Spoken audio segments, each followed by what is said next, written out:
Assalamualaikum warahmatullahi wabarakatuh. Salam dan bahagia.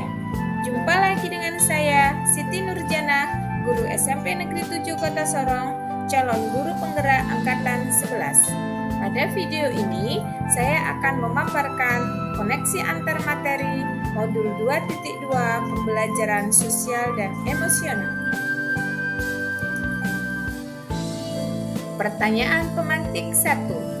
Apa kesimpulan tentang perubahan, pengetahuan, keterampilan, sikap sebagai pemimpin pembelajaran setelah mempelajari pembelajaran sosial dan emosional?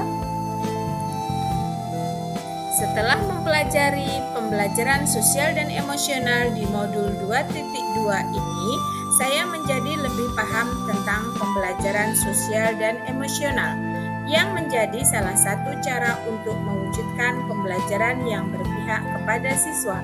Hal ini sangat mendukung keterampilan dan sikap saya sebagai pemimpin pembelajaran, karena dalam pembelajaran saya tidak hanya fokus pada materi pembelajaran, tetapi juga memperhatikan dan memahami sosial emosional para siswa.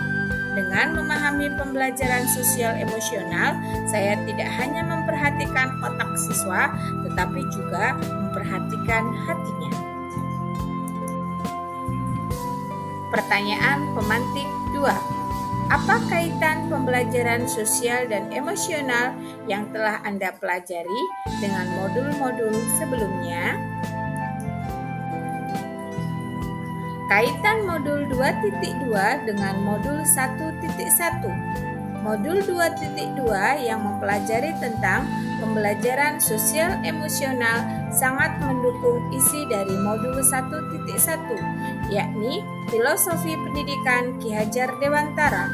Salah satu pemikiran Ki Hajar Dewantara adalah mewujudkan pembelajaran yang menghamba pada anak. Pembelajaran ini bisa dikatakan sebagai pembelajaran yang berpihak kepada siswa. Contoh pembelajaran yang berpihak kepada siswa adalah pelaksanaan pembelajaran sosial emosional.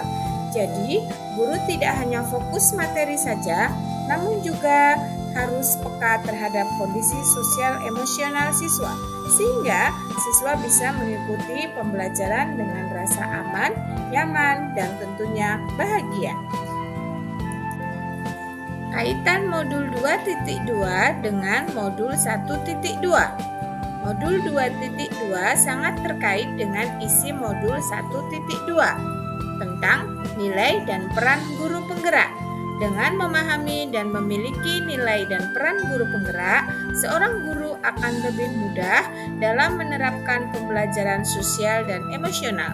Pengalaman menerapkan pembelajaran sosial dan emosional juga turut akan mengasah dan meningkatkan nilai dan peran guru penggerak.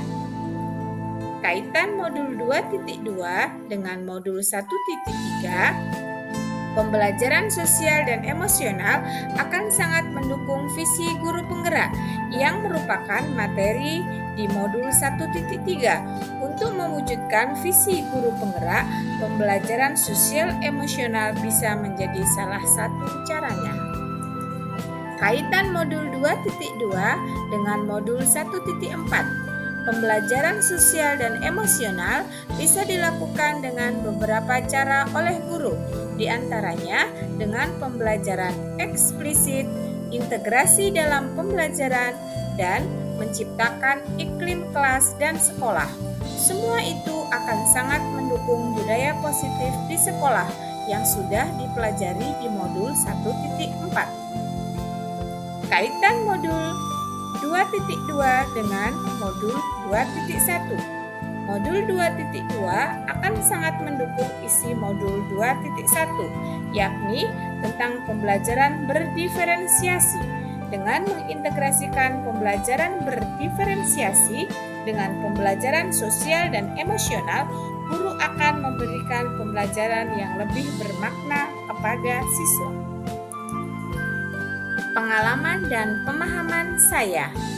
Sebelum mempelajari modul ini, saya berpikir bahwa pembelajaran yang baik dan memperhatikan perbedaan murid adalah cukup dengan melaksanakan pembelajaran berdiferensiasi. sehingga guru bisa fokus mengajar materi sesuai dengan kemampuan dan minat siswa. Setelah mempelajari modul ini, ternyata pembelajaran berdiferensiasi belum cukup untuk mewujudkan pembelajaran yang berpihak kepada siswa. Pembelajaran berdiferensiasi bisa digabungkan dengan pembelajaran sosial dan emosional, sehingga siswa lebih siap secara mental, sosial, dan emosional dalam mengikuti pembelajaran. Berkaitan dengan kebutuhan belajar dan lingkungan yang aman dan nyaman untuk memfasilitasi seluruh individu di sekolah agar dapat meningkatkan kompetensi akademik maupun kesejahteraan psikologis, well-being, ada 3 hal mendasar dan penting yang saya pelajari adalah 1. Kompetensi sosial dan emosional, 2. Kesadaran penuh mindfulness, 3. Implementasi pembelajaran sosial dan emosional di kelas dan sekolah. Kompetensi sosial dan emosional. Kesadaran diri. Kesadaran diri adalah kemampuan untuk memahami perasaan, emosi, dan nilai-nilai diri sendiri, dan bagaimana pengaruhnya pada perilaku diri dalam berbagai situasi dan konteks kehidupan. Contoh kesadaran diri: 1. Dapat menggabungkan identitas pribadi dan identitas sosial. 2. Mengidentifikasi kekuatan atau aset diri dan budaya. 3. Mengidentifikasi emosi-emosi dalam diri. 4. Menunjukkan integritas dan kejujuran. 5. Dapat menghubungkan perasaan, pikiran, dan nilai-nilai.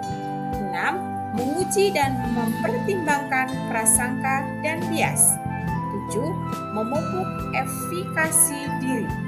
8. Memiliki pola pikir bertumbuh. 9. Mengembangkan minat dan menetapkan arah tujuan hidup. Manajemen diri. Manajemen diri adalah kemampuan untuk mengelola emosi, pikiran, dan perilaku diri secara efektif dalam berbagai situasi dan untuk mencapai tujuan dan aspirasi.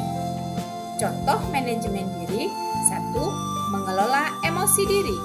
2. Mengidentifikasi dan menggunakan strategi-strategi pengelolaan stres. 3. Menunjukkan disiplin dan motivasi diri. 4. Merancang tujuan pribadi dan bersama. 5. Menggunakan keterampilan merancang dan mengorganisir. 6. Memperhatikan keberanian untuk mengambil inisiatif. Kesadaran sosial. Kesadaran sosial adalah kemampuan untuk memahami sudut pandang dan dapat berempati dengan orang lain, termasuk mereka yang berasal dari latar belakang, budaya, dan konteks yang berbeda-beda. Contoh kesadaran sosial: 1. Mempertimbangkan pandangan atau pemikiran orang lain. 2. Mengakui kemampuan atau kekuatan orang lain. 3. Mendemonstrasikan empati dan rasa welas kasih. 4. Menunjukkan kepedulian atas perasaan orang lain. 5. Memahami dan mengekspresikan rasa syukur. 6. Mengidentifikasi ragam norma sosial, termasuk dengan norma-norma yang menunjukkan ketidakadilan. Kemampuan berelasi. Keterampilan berelasi adalah kemampuan untuk membangun dan mempertahankan hubungan-hubungan yang sehat dan sportif. Contoh kemampuan berelasi: 1. Berkomunikasi dengan efektif. 2. Mengembangkan relasi atau hubungan positif. 3. Memperlihatkan kompetensi kebudayaan. 4. Mempraktikkan kerjasama tim dan memecahkan masalah secara kolaboratif. 5. Dapat melawan tekanan sosial yang negatif. 6. Menunjukkan sikap kepemimpinan dalam kelompok. 7. Mencari dan menawarkan bantuan apabila membutuhkan. 8. Turut membela hak-hak orang lain. Pengambilan keputusan yang bertanggung jawab. Pengambilan keputusan yang bertanggung jawab adalah kemampuan untuk mengambil pilihan-pilihan, membangun yang mendasar atas kepedulian, kapasitas dalam mempertimbangkan standar-standar etis dan rasa aman, dan untuk mengevaluasi manfaat dan konsekuensi dari bermacam-macam tindakan dan perilaku untuk kesejahteraan psikologis, well-being, diri sendiri, masyarakat, dan kelompok. Contoh pengambilan keputusan yang bertanggung jawab: 1. Menunjukkan rasa ingin tahu dan keterbukaan pikiran. 2. Mengidentifikasi atau mengenal solusi dari masalah pribadi dan sosial. 3. Melatih membuat keputusan beralasan atau masuk akal setelah menganalisis informasi, data, dan fakta. 4. Mengantisipasi dan mengevaluasi konsekuensi-konsekuensi dari tindakannya. 5. Menyadari bahwa keterampilan berpikir kritis sangat berguna baik di dalam maupun di luar lingkungan sekolah. 6. Merefleksikan peran seseorang dalam memperkenalkan kesejahteraan psikologis, well-being, diri sendiri, keluarga, dan kelompok. 7. Mengevaluasi dampak atau pengaruh dari seseorang, hubungan interpersonal, komunitas, dan kelembagaan. Kesadaran penuh mindfulness. Kesadaran penuh adalah kesadaran yang muncul ketika seseorang memberikan perhatian secara sengaja atau sadar pada kondisi saat sekarang, dilandasi rasa ingin tahu tanpa menghakimi, dan kebaikan yang sebenarnya telah ada dalam diri manusia secara alami tanpa perlu diajarkan ataupun ditumbuhkan. Implementasi pembelajaran sosial dan emosional di kelas dan sekolah. Pengajaran eksplisit. Implementasi pembelajaran sosial emosional dengan pengajaran eksplisit memastikan murid memiliki kesempatan yang konsisten untuk menumbuhkan, melatih, dan merefleksikan tentang kompetensi sosial dan emosional dengan cara yang sesuai dan terbuka dengan keragaman budaya. Pengajaran eksplisit kompetensi sosial emosional dapat dilaksanakan dalam bentuk kegiatan kokurikuler dan ekstrakurikuler. Pendidik dapat menggunakan berbagai proyek, acara, atau kegiatan sekolah yang rutin untuk mengajarkan kompetensi sosial dan emosional secara eksplisit. Integrasi dalam praktik mengajar guru dan kurikulum akademik. Untuk mengintegrasikan kompetensi sosial emosional dalam praktek mengajar guru dan kurikulum akademik, tujuan kompetensi sosial emosional dapat diintegrasikan ke dalam konten pembelajaran dan strategi pembelajaran pada materi akademik, serta musik, seni, dan pendidikan jasmani. Menciptakan iklim kelas dan budaya sekolah. Salah satu upaya mengubah lingkungan sekolah, iklim kelas dan sekolah adalah melalui praktik guru dan gaya interaksi mereka dengan murid, atau dengan mengubah peraturan dan harapan sekolah. 3. Berkaitan dengan nomor 2, perubahan yang akan saya terapkan di kelas dan sekolah.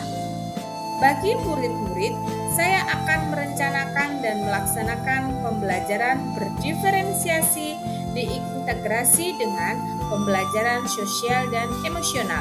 Selain itu, saya juga akan melaksanakan program-program sekolah yang bisa meningkatkan kompetensi sosial dan emosional. Bagi rekan sejawat, saya akan menjadi model atau teladan dalam pelaksanaan pembelajaran berbasis kompetensi sosial dan emosional, sehingga rekan sejawat bisa terinspirasi dan menerapkan juga dalam pembelajaran yang dilakukan.